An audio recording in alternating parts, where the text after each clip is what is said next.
নমস্কার। Ramakrishna TV YouTube চ্যানেলের পক্ষ থেকে সকল মা বাবা দাদু দিদা ঠাকুমা ঠাকুর দাদা দাদা দিদি ছোট ছোট ভাই বোনদের জানাই অনেক অনেক ভালোবাসা প্রীতি ও আন্তরিক শুভেচ্ছা। আমি আবারও চলে এসেছি শ্রী শ্রী রামকৃষ্ণ মিশনে শ্রীমদ্ ভগবদ গীতা সম্পর্কে আলোচনা করতে, যা সহজ সরল অনুবাদ ও ব্যাখ্যা করেছেন স্বামী লোকেশ্বরানন্দ মহারাজজি, সংকলন ও সম্পাদনা করেছেন স্বামী চিদরূপানন্দ মহারাজজি। আমরা আলোচনায় আছি শ্রীমদ্ ভগবদ গীতায় দশম অধ্যায় বিভূতি যোগ, এবং আজকে আমরা আলোচনা করব শ্লোক নম্বর 31 এবং 32। এবং শুরু করার আগে একটি কথা বলবো, যারা যারা আমার আগের শ্রীমদ্ ভগবদ গীতার ভিডিও বা এপিসোডগুলো দেখা মিস করেছেন, অবশ্যই আপনারা আমার রামাকৃষ্ণা টিভি ইউটিউব চ্যানেলে আসবেন এবং শ্রীমদ্ ভগবদ গীতা প্লে লিস্টে গিয়ে আগের ভিডিও বা এপিসোডগুলো দেখে নিতে পারবেন। তো চলুন আজকের আলোচনা শ্লোক নম্বর 31 এবং 32। পবন পবতামাস্মি রাম শস্ত্রভৃতামহম ঋষানং মকরশ্চাস্মি স্রোতস্যামস্মি জাহ্নবী। অর্থাৎ ভগবান বলছেন, বেগগামীগণের মধ্যে আমি পবন, শস্ত্রধারীগণের মধ্যে আমি দাশরথী রাম, মৎস্যগণের মধ্যে আমি মকর, নদী সমূহের মধ্যে আমি জাহ্নবী। এই সংসারে পবিত্রকর যে সকল বস্তু আছে তন্মধ্যে পবনদেবই শ্রেষ্ঠ। জীবগণ শ্বাস প্রশ্বাস যোগে বায়ু সেবন করে বেঁচে আছে। অতিবেগে ভ্রমণকারী পদার্থপুঞ্জের মধ্যে বিশালত্ব ও বেগতি সহ্য প্রযুক্ত বায়ু ভগবানের বিভূতি।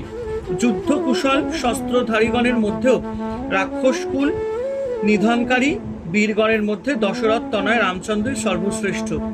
তিনি রাবণকে বধ করে ভূমণ্ডলকে রাক্ষসের অত্যাচার থেকে রক্ষা করেন। এই কারণে তিনি ভগবানের বিভূতি।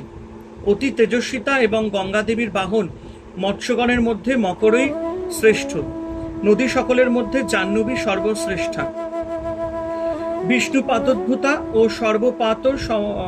সর্বপাতক সংহন্ত্রী গঙ্গা অতি পবিত্র।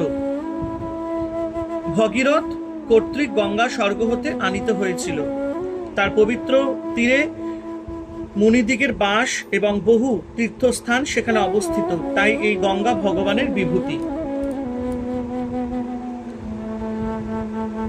স্বর্গনা মাদিরন্তশ্চ মধ্যন চৈব বাহমর্জুন আধ্যাত্মবিদ্যা বিদ্যানাং বাদ প্রবদতামহম।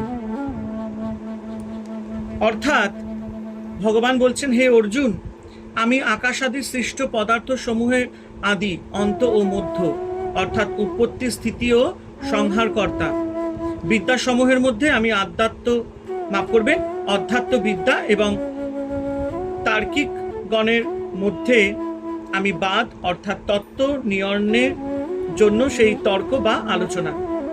ভগবান সমস্ত সৃষ্ট চেতন ও অচেতন পদার্থের আদি, অর্থাৎ সৃষ্টিকর্তা। তিনি তাদের রক্ষাকর্তা এবং তিনি তার অন্ত, অর্থাৎ সংহারকর্তা। সমুদায় সৃষ্ট পদার্থের উৎপত্তি, স্থিতি ও বিনাশ, এই তিনটি অবস্থা আছে। এই সকল অবস্থায় ভগবানের প্রকাশ স্বরূপ। শাস্ত্রকারগণ চতুর্দশ বিদ্যার উল্লেখ করেছেন। 6 বেদাঙ্গ মানে শিক্ষা, কল্প, ব্যাকরণ, জ্যোতিষ, নিরুক্ত ও ছন্দ। 4 বেদ এবং মীমাংসা, ন্যায়, ধর্মশাস্ত্র ও পুরাণ, এই চতুর্দশ বিদ্যা। এই সকল বিদ্যা বুদ্ধিবৃত্তিকে প্রখর করে, ধর্ম পবিত্রী বর্ধিত করে। এগুলির দ্বারা ধর্ম, অর্থ ও কাম এই ত্রিবর্গ সাধিত হয়। কিন্তু যে বিদ্যা দ্বারা আত্মজ্ঞান লাভ হয় তাই আধ্যাত্মবিদ্যা। এই বিদ্যা সকল বিদ্যাসমূহের মধ্যে শ্রেষ্ঠ, কারণ ইহার দ্বারা চরম পুরুষার্থ মোক্ষ লাভ হয়। আধ্যাত্মবিদ্যার দ্বারা জীবের ব্রহ্মবুদ্ধি উদয় হয়, তাই এই বিদ্যা ভগবানের বিভূতি। জগতে বহু রকম বিজ্ঞান আছে। যে জ্ঞান নিজেকে জানতে সাহায্য করে তাকে আধ্যাত্মবিদ্যা বলা হয়। আধ্যাত্মবিদ্যা বলতে আত্মজ্ঞান লাভের বিজ্ঞানকেই বোঝায়।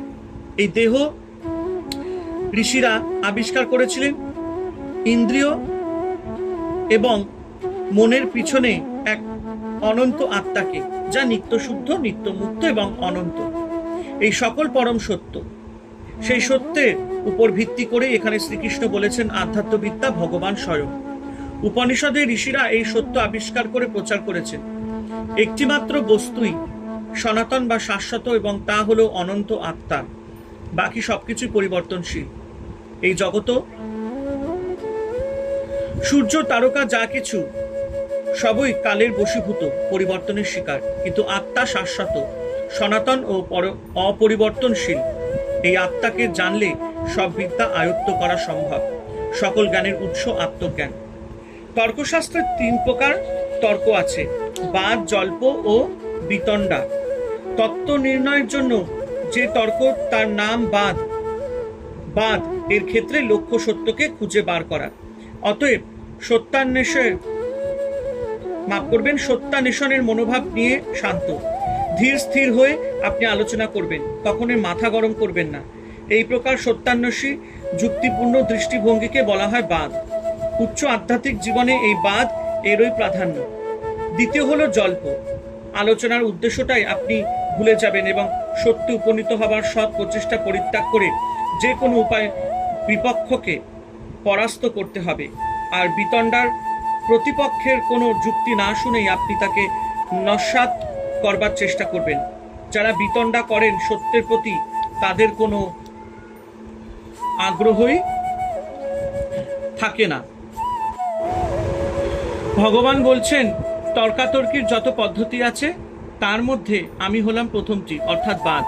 সত্যকে ধরে সংসারের সুখ ও কল্যাণ বিধানের লক্ষ্য সামনে রেখে আলাপ আলোচনা করাই বাদ। ভগবান বাদ, কারণ সত্য স্থাপনই তার লক্ষ্য। হরে কৃষ্ণ কৃষ্ণ কৃষ্ণ হরে হরে, হরে রাম রাম রাম হরে হরে। জয় শুভ শম্ভু, জয় দেবী দুর্গা দুর্গতি নাশিনী, জয় মা কালী। ওম নমো ভগবতে বাসুদেবায় নমঃ।